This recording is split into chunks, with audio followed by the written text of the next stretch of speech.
Welcome back to session 2 of the Virtual Escape Back class. In this session, we'll be covering what is pain. Pain is a universal human experience.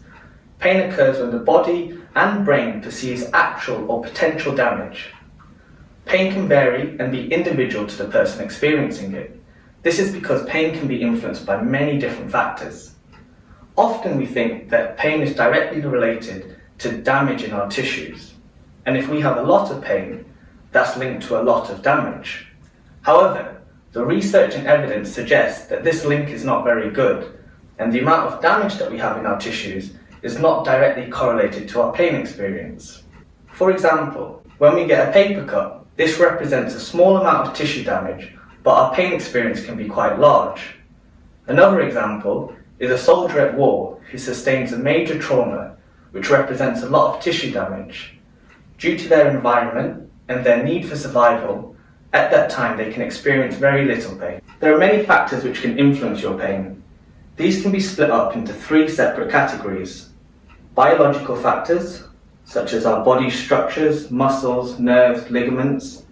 Psychological factors, such as stress, belief systems, past experiences. And social factors, your environment, your occupation, your family. All these factors influence our brain's decision as to whether or not we need protecting and whether or not we experience pain. In some cases, pain can become persistent. Usually tissue healing takes approximately 3 months. Beyond this point, pain is persistent. This is related to an oversensitivity of the nervous system as opposed to ongoing tissue damage. Over time, this sensitivity increases, and therefore we can get a lot of pain even when we haven't done that much. So what's the best way to treat this? And what's the best way to dampen this oversensitivity?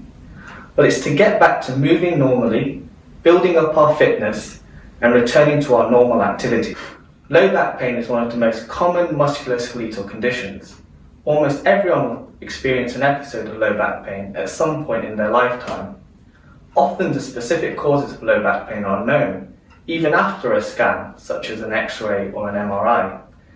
This links back to our previous point that persistent pain can be more to do with oversensitivity of the nervous system as opposed to specific tissue damage.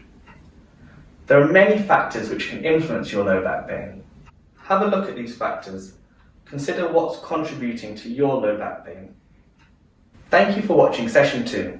Join us again for session 3, where we'll be discussing pacing.